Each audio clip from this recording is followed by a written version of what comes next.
ꯍꯧꯖꯤꯛ ꯍꯧꯖꯤꯛꯇ ꯏꯔꯥꯟꯒꯤ ꯇꯔꯞꯇꯒꯤ ꯍꯥꯏꯔꯤꯅꯕꯨ ꯋꯥꯔꯤ ꯁꯥꯟꯅꯕꯒꯤ ꯃꯔꯝꯗ ꯑꯃꯦꯔꯤꯀꯥꯒ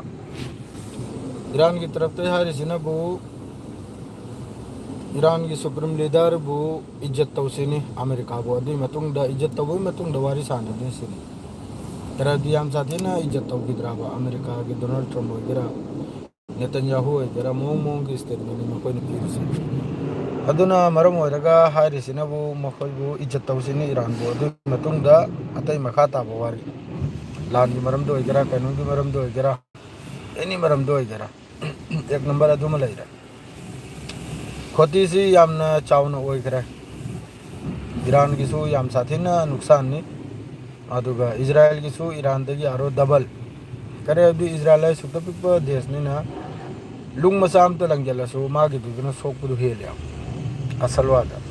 तो अमेरिका ना मतम चान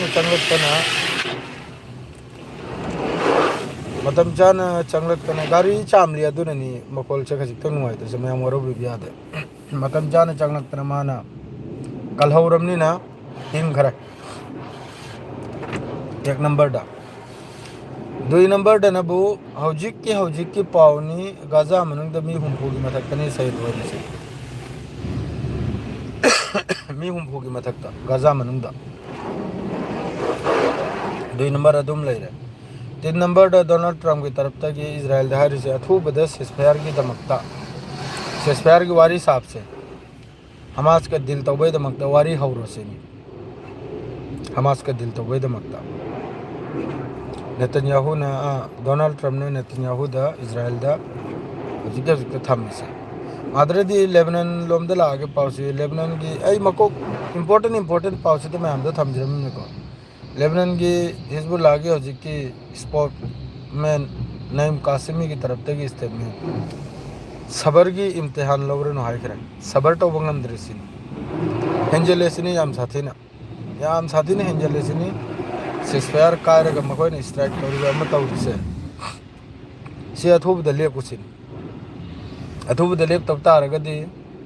हिजबुल्लाह की तरफ तक लान हौरनी सिनी अदरेदी यमन की तरफ तक इजराइल तमना स्ट्राइक तौबा मादरेदी रॉकेट कापचलबा अमा कापचलबसी याम साथीन तौरी जो हौजिक गाजा मनुंगदा यामना साथीना वारो मतमनि हौजिकसे अई से लाइव कुमना दुम मतेक सिमा अपडेट तौजरम मयाम मरो बिबियादे मखा ताव पाव डिटेल दुना बावरेल पुंग जोहर की दा फजना मयामदा सबलपना पीजरागे हौजिक काय बुसिनी गाजा मनुंगदा लान तौनरी लैरिबा ब्रिगेड मखैगसु आईडीएफ का लान अदुम थोकनरी मखोइगी गारी गुरा मखोइगी तेंग लांग अमा महोइगी भेहिकल दा अदुम लान तौबा तोकते हौजिकसु लैरिबा इजराइल मनुंगदा लैरिबा गाजा मनुंगदा लैरिबा हमास की पार्टी वगैरह अल कासिम वगैरह सी मखैसिना दो हजु फाउगी दिसे वकतनी ईरान की तरफ ते यामनु चाउन हाइखरे अहम रे डिसिप्लिन नायु रिस्पेक्ट तो अली खुमेनी ईरान की सुप्रीम लीडर बु अदुई मतुंग ने जो वारी सानबसु साननी अदुगा ईरान की तरफ ते असाइन न्यूक्लियर की मखोइगी IAEA बु मखोइने चंगहल रहे से atomic international atomic nuclear agency दो अदुई मी चंगहल रहे दु अंक राशिया की तरफ तगी राशिया की फॉरेन मिनिस्टर की तरफ तगी वारी सानो खोनो है नसिकुम वाहर पाव खरम सुले अदुसु डिटेल दा दुम मयाम दा हाइजरगे तुम दी पाव दा हजिकली सी खक्तने यू के मॉर्निंग निसी